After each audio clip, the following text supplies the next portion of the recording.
Physical attacks. These include punches, kicks, karate chops. No, I'm just kidding. Physical attacks are anything where an attacker gains access to a system, as in they can physically touch it. Now, they don't have to necessarily be able to touch it themselves. They can perhaps plant or leave like USB drives, USB cables, ship those to an organization, and just have these devices available to be plugged in. They don't have to necessarily physically be there. But these are attacks using a physical piece of hardware. So a malicious USB cable is a USB cable. It looks just like a regular USB cable like this, but it's going to have some extra hardware in there. It might have a keylogger. It might even have a little radio transmitter to send information to an attacker that the attacker can monitor what goes in and out of that USB cable remotely.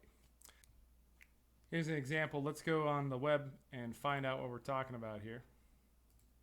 This is Hacker Warehouse. This is a website that specializes in selling hacking equipment. And we have all different types of devices. We have key grabbers. Let's just search for USB.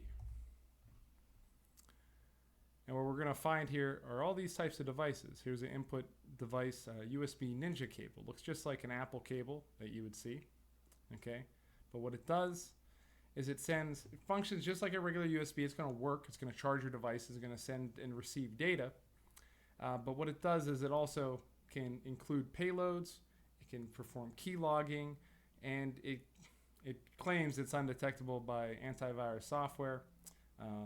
But it's certainly undetectable if you look at it visually. So it's going to look exactly like a regular cable. And these can be very damaging. You know, the same thing with malicious SAN or USB drives. This one looks just like a popular SanDisk model. And what it's going to have is, well, this one actually just has penetration testing toolkits on there. But there are malicious USB cables that will perform key logging and have payloads on them. With the malicious USB drive, you don't even necessarily need to buy anything fancy. You can package that yourself with readily available hacking tools.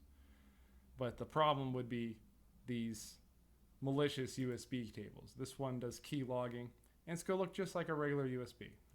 It's very hard to tell the difference between that and something that's benign, a normal USB cable. You're going to be able to retrieve credentials. You can do credential harvesting, find out what users are inputting at all times. You can easily harvest passwords using one of these devices. And malicious flash drives can also perform that monitoring. And it can be any type of storage device. It can be SD drives. It could be little thumb drives. It can be micro SD. All those types can be under the classification of a malicious flash drive. A malicious flash drive will often execute a malicious script as soon as it's plugged into a device. Another form of physical attack is card cloning. Now, we're all familiar with badges. These are RFID badges where you hold up to a scanner and the scanner will read what's on the badge and then let the person into a building or an office or what have you. What you can do, they sell devices that you put very next to the sensor. They're kind of small, and they'll also read what is on the card. And the attacker would simply have to come back after placing one of those there for maybe a day, come back, retrieve the device, read what's on the device, and then they can just recreate RFID cards, and they'll have full access to whatever credentials they harvested from that device. There's even RFID scanners that can fit in a briefcase, and you can set them on a desk, and they can harvest RFID signals from a couple meters away. So that's one of the downsides of using RFID. These attacks all require the attacker to be physically present, though, so they're pretty difficult to pull off, but they can be highly effective. Skimming is a form of identification theft, if you will. It's often used with financial fraud. What attackers will do, they'll put a skimming device that'll look just like where you put the card in for your ATM or your gas pump. And they'll just set this right over the actual card slot. So the card slot's still going to work. But what happens is when the consumer plugs their card in there, they slide their card in, the attacker also gets a read on their magnetic strip.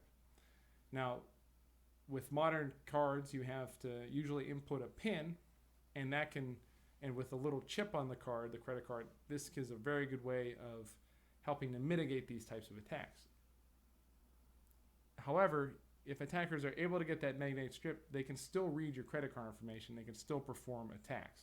So it's a very tough attack to defend against. And you're going to go through this course, and if this is your first exposure to cybersecurity, I'm sorry, but you're going to become a lot more paranoid. And unfortunately, sometimes that's healthy, because you might want to jiggle each of these little card slots before you actually put your card in, just to make sure there's not a skimming device.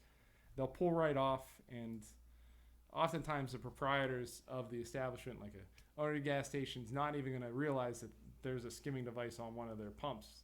You know, the attacker's going to do that without anyone else's knowledge. Attackers always are trying to steal, and they're going to be very clever when they do it.